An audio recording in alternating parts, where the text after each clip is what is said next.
Hi, friends. This is Adam Shoemaker, Rector at St. Stephen's Episcopal Church in downtown Charleston, back for another edition of Rector's Corner. And I'm very happy to have with me today my friends, the Reverend Ricardo Bailey, Rector of the historic Calvary Episcopal Church, and the very Reverend Dr. Michael Shaffer, Interim Rector at St. Mark's Episcopal Church. I have invited Michael and Ricardo to join me to reflect first and foremost on a powerful service that the three of us and our congregations recently shared at St. Mark's and to talk about possibilities for the future. So the service that I'm referencing happened on November the 10th, the Sunday after the election. It just happened to be the Sunday after the election, but it had been a long planned and was at the invitation of Michael Shaffer and the people of St. Mark's. And Michael, since you were the one who extended the invitation, do you want to talk a little bit about what inspired this service and to describe what the service was all about? Well, interestingly enough, the genesis of the service really came from happenstance in that over the past 4 or 5 years, serving as a priest in the Diocese of South Carolina, I've been blessed to be asked by our Bishop, Ruth Woodless Stanley, to serve in one capacity or another at all three of these churches, the historic African American Episcopal churches on the peninsula. I served at Calvary for a period of time before they were wise enough to call Father Ricardo to be their rector. And as you know, Adam, I served for a period of time at St. Stephen's, assisting during transitionary periods. And then I was asked by Bishop Ruth to serve as the interim rector at St. Mark's Episcopal Church. And in those times, I became aware of a number of things. One, that the genesis of all those historic parishes was with enslaved African people. One church was started actually by the diocese for enslaved individuals, and St. Mark's was started by freed people of color. But so that struck me. The other thing I was most surprised to learn that although St. Stephen's was started, I think, in 1822, Calvary in 1847, and St. Mark's in 1865, there had never been a Sunday, to our knowledge, that those three historic congregations had ever worshiped together on a Sunday morning.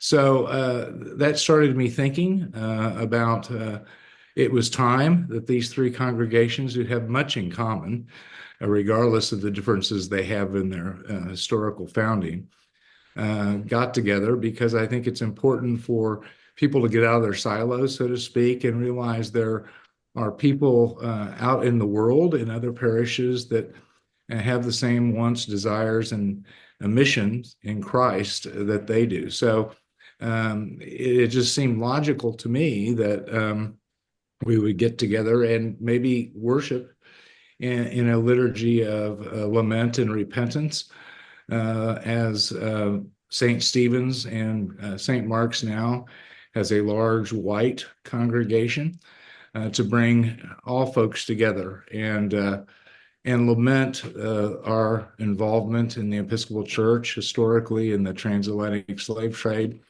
and energize our hopes for the future, and give some oomph, so to speak, to what we all are trying to do individually, and bending the arc a little bit further towards justice.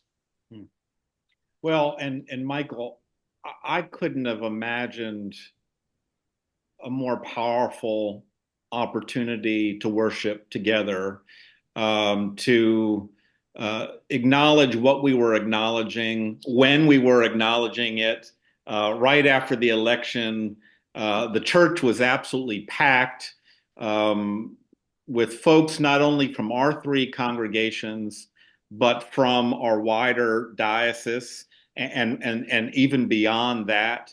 And I wonder, Father Ricardo, what your reflections were on the day, How did the service feel to you?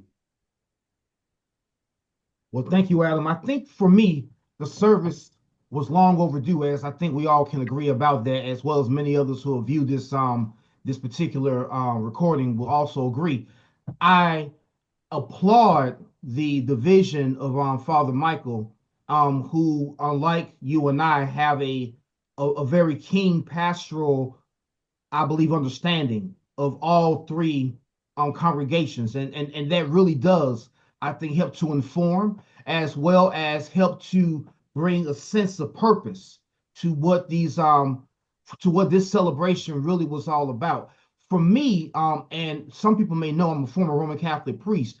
I have seen initiatives like this done, with the quote unquote Black Catholic movement. We would always get together in Atlanta, for instance, around Dr. King's birthday and celebrate Dr. King's birthday, bring in different bishop or a different preacher or whatever like that. But inevitably, what would always happen after a couple of years, I think, like someone just said a moment ago, it will lose its oomph. Mhm. Um, the purpose, people kind of get worn out. It's the same old thing. And what I found with this, it was very refreshing because it didn't focus per se on a individual. And being a native Atlantan, don't get it twisted. Dr. King is important for our American history, but to look at an event as well as the complicity of the church in that event, I think it was absolutely overdue and it was powerful. And it had to be done in the way it was done. And to have a white woman who is, as she said, a direct beneficiary, right, of the slave trade, to tell that powerful sermon and to relate it to that celebration, I don't think anybody else in our communion could have done it. Right. And that right there, I believe, was the epiphany or the eureka moment that really helped us to say, like, wow. And then the people in the pews, they were transformed. There were people who were saying to me, oh my gosh, I did not even know about the program. I'm like, well, I don't know how you know. We kind of advertised it. But nonetheless, there were people who wanted to be there who could not have been there for whatever reason or the other. So there is a type of excitement in our diocese amongst many congregations about a celebration or work like this to be done again. So going beyond your parochial boundaries, it's not just creative. It's not just a good idea. I believe for the sake of the gospel, it's essential. And thanks be to God, we were able to pattern that as well as to model that for our diocese, and please God for the rest of the church. I thought that Bishop Ruth's sermon, and when the bishop heard about this service, she changed her plans so that she could be with us because this, I think, so aligns with her priorities as our bishop. And I think it was vitally important to have the episcopal authority of the diocese there to issue an apology on behalf of the wider church. And the Mhm. emotion was so palpable. I mean, Father Ricardo, you mentioned the people in the pews. I mean, I think we all saw it. There were tears Yeah. streaming down people's faces, people embracing one another up around the altar, out in the congregation.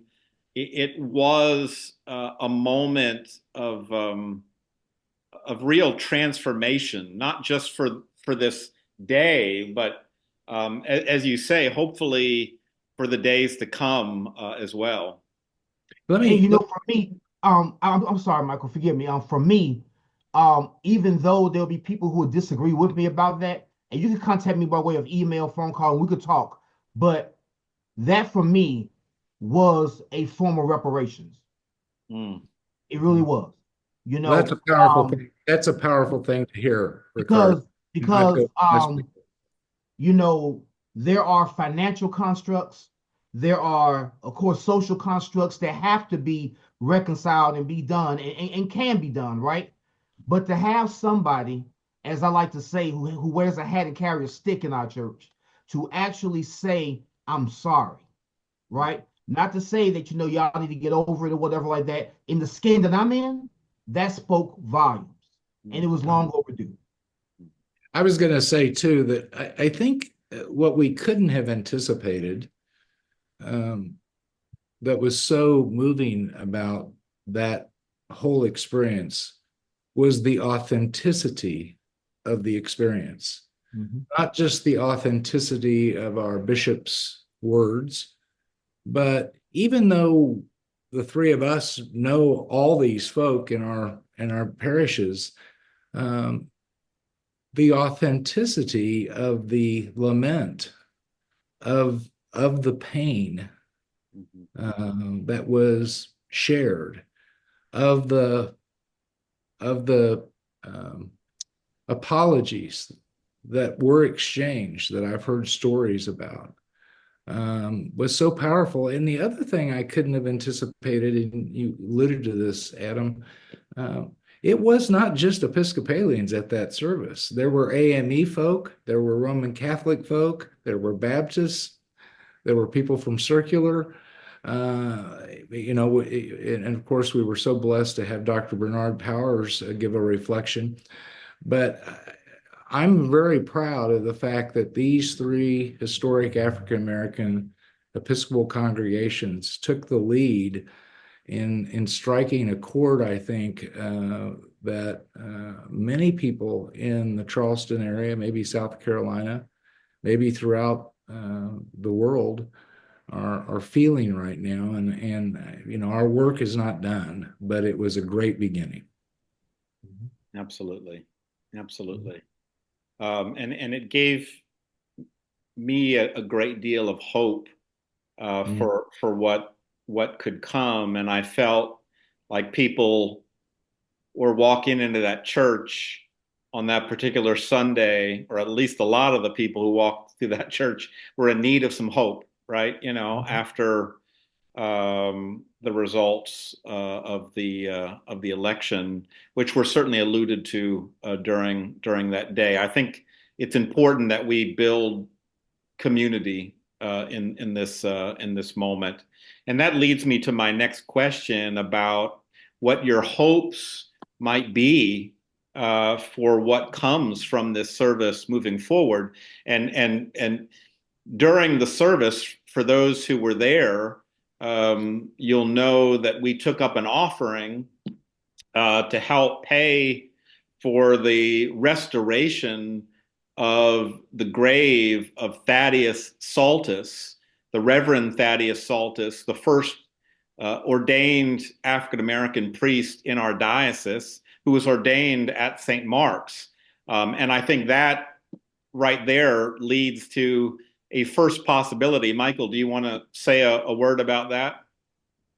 Well, I mean, I'm pleased to say that that day we raised about $2,300. I'm not sure that it will be enough, but as you two know, maybe others should know, we've got a group of people we're putting together, representatives from all three parishes, to evaluate exactly what needs to be done at the gravesite and raise whatever funds are necessary to restore that.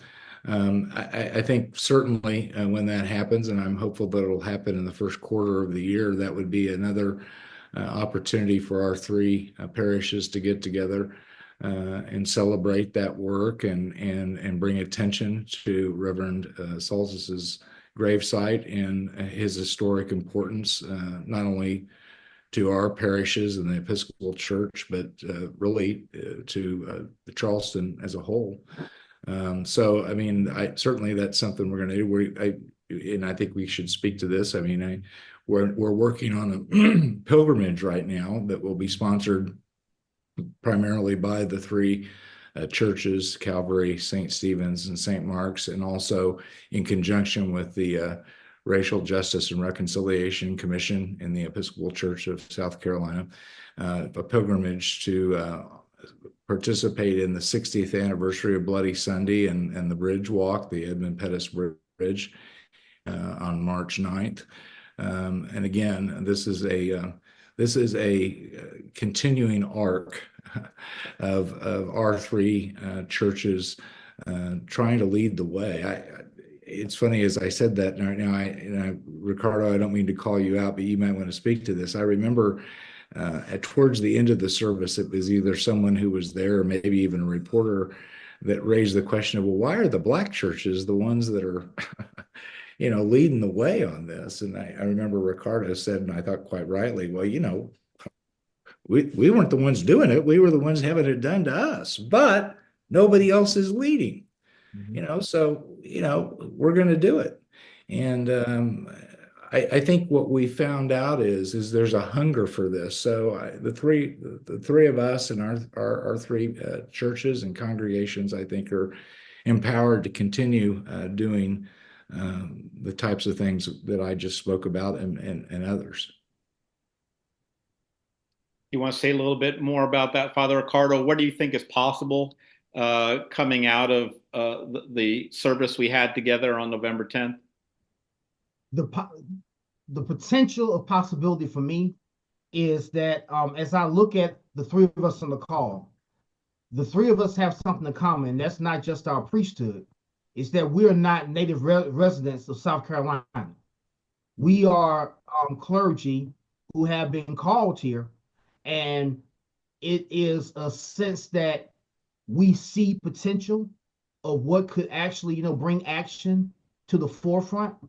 And what I'm hoping is that through our collective enthusiasm, that we can also inspire the raising up of local leaders who will be able to take up the helm, who understand even more better than we say that we do, the culture, the history, the heritage, the land, the struggle, and to be able to take it to the next level so that for generations to come, this work will never be forgotten, but it can be not just appreciated, but even more so a continuous type of labor of love that helps us to feed into the liberation that Jesus calls us to do. So I thank God that God has called a lot of us as outsiders to learn the history, to be transformed by the history, and to call attention to the history.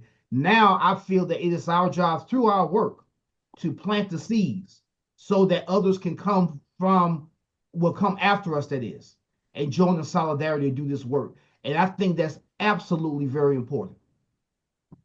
Well, amen. And that actually leads me to my last question that both of you alluded to earlier, and that is, in this particular moment in time, why do you feel like it's important that we do our ministry beyond just our church walls, right? I mean, we all are serving congregations. We all are serving people identified with a particular parish of the Diocese of South Carolina. But clearly, I think we all share in the belief that it's important for us to think beyond ourselves. And I wonder if each of you could just share a little bit about why you feel it's important in this moment in time for us to try to work alongside one another as we lean into who God is calling us to be. This is how I feel about it. When you look at the term parish, right? There is as we all know, as being priests of the church, there's a canonical connotation for that. And there was a reason why you had parochial boundaries, right? It helped to make sure that the sacramental registers were up to date and that people in a particular geographical region were going to that particular parish to support the parish, so on and so forth. That was okay for a time back then. That is not the reality now. With the people who are able to live in parts of our region, that takes maybe 45 minutes to get to our parishes, ain't nobody looking or studying about no parochial boundaries. So once we come to the realization that that was a archaic construct that worked at a particular time, and that time is gone and past, now let's go ahead and stop making excuses and be about the work and look at the bigger picture that God has us to do. And I think for the church as a whole, if she is looking at being viable and being relative in not just the next generation. I'm talking about 5 years from now. We as parishes are going to have to learn how to get beyond our egos, get beyond the past hurts and the pains, and look at what God is calling us to be.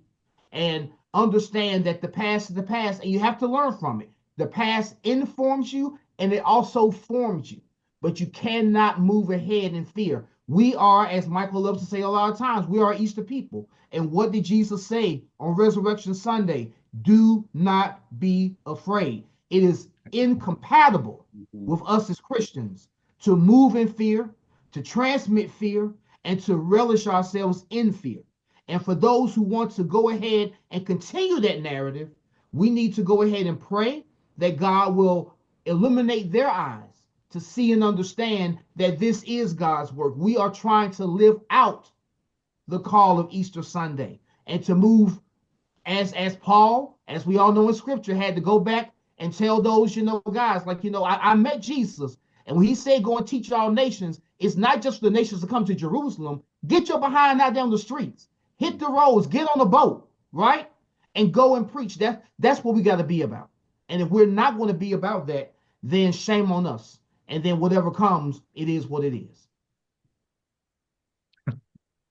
Adam, that is such a big question. And I could talk a long time about it. Let me try to summarize it in a couple of minutes how I feel about why this is important. I love James Baldwin. You go back to James Baldwin, he said, "Not everything that is faced can be changed, but nothing can be changed until it is faced." And I think about our history here in the Diocese of South Carolina. And I think he was our 8th bishop, Bishop Gurry. And now we're on our 15th bishop, who said, we seek unity, not uniformity. We're still in that process. And when I think about those two things, I think about something one of our seminarians, Shawan Gillians, just said at a forum I was at, is it's hard to hate up close. It's hard to hate up close. I think it's important for us to get out of our silos for a couple of reasons. One is it energizes us because we realize it's not just us who have the same worries, concerns, or hopes or dreams.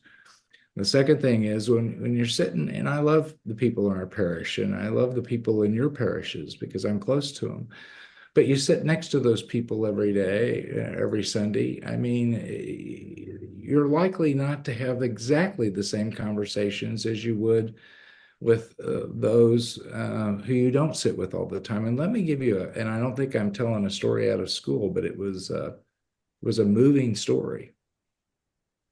Lonnie Hamilton, who is a patriarch of Calvary Episcopal Church, well known in Charleston for his saxophone playing, as well as his civic, and his politics and serving on the county council or city council.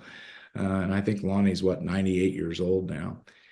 He was at that service, sitting next, and he told me the story, sitting next to a white lady who obviously didn't go to Calvary Episcopal Church. I don't know which church she went to, if she went to one of ours or was just someone from the streets that was there.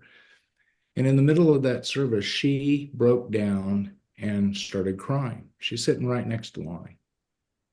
She reached over and grabbed him by the arm and looked him in the eyes and said, "I am sorry for what my people did to your people. Please forgive me." Now, if you know Lonnie, he didn't know quite what to make of it, but he turned to her, grabbed her hand, and said, "I forgive you." That's the authenticity I was talking about that was palpable. And I think, I'm not sure those types of interactions would happen, but for this type of reaching out, loving neighbor as self, listening to one another. It's so important to spend time with people that aren't necessarily in your house, because you can learn a lot. So I mean, I think what we have begun is a journey we're being called to. And actually, as Father Ricardo said, I think it's living out the gospel. It's living out our call. And it just takes a determined effort to make it happen because we all get busy. But the fruit was so evident that I'm absolutely sure that we'll all continue this journey and we'll bear much fruit from it. Absolutely. Thank you for sharing that story, Michael. It is a truism of my ordained life that some of the most meaningful uh, parts of the ministry that I've been so fortunate to experience have been ministry that has happened when I've gone outside the walls of my own congregation and joined hands with other congregations, other people in the community, and I have so much personal hope for what can come from what the Spirit was up to at St. Mark's on November the 10th. For those listening in, you will definitely be hearing more from this partnership, certainly around the restoration of Reverend Saltus's grave, around the 60th anniversary pilgrimage to Selma that's going to happen during Lent. We've even talked a little bit about Juneteenth in the springtime, which here in Charleston will be significant because Juneteenth 2025 will happen 2 days after the 10th anniversary of the massacre that happened just around the corner from St. Stephen's at Mother Emanuel AME Church. So there's so much in front of us, so much good work to be done, so many hearts and minds that continue to be open to this work under the leadership of our bishop. And as you rightly say, Father Ricardo, hopefully future generations to be inspired right here locally in Charleston to carry that torch forward. But I'm very grateful to each of you. Yeah, Michael. Hey, you're getting ready to wrap up, so I'm going to take a moment of personal privilege here. I want to ask you. I mean, probably many of the people that will be watching this know that you just stepped down from your tenure as the co-chair of the Racial Justice and Reconciliation Group in the Episcopal Church of South Carolina after many years of service. You've also served as the president or leadership in CAJM. And I'm just wondering, I see what we're doing and what we did on November 10th, a natural kind of extension of those two groups. So I was just wondering if you'd share with us, based on your leadership in those two particular groups, what this service meant to you, and because I'm sure it had to have a special meaning for you. Well, I was grateful for the service, Michael, because in many respects, what happened on November the 10th was absolutely in the arc of what our Diocesan Racial Justice and Reconciliation Commission has been looking towards, a moment of acknowledgement and repentance that perhaps will be able to be duplicated and across our diocese, and a moment that, as we've been saying in this conversation, that we can move forward with, right? You know, as Father Ricardo rightly said, you know, the past is the past, but it informs your present and your future. And so I think the opportunity to acknowledge honestly what has happened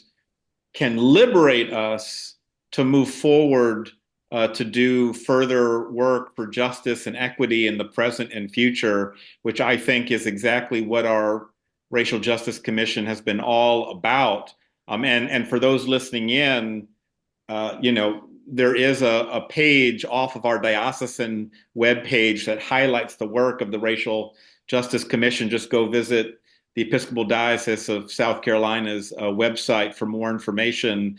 But there are learning days, like the learning day that happened jointly between St. Mark's and Calvary not long ago, that continues to attempt to educate our whole diocese on the good, the bad, and the ugly when it comes to the history of race in this diocese, and the absolute need for acknowledgement, lament, and apology, like what happened on November 10th, in order to do the reparative work that we need to be doing in the future. And with my CAJM hat on, I am still for another month fortunate to serve as president of the Charleston Area Justice Ministry.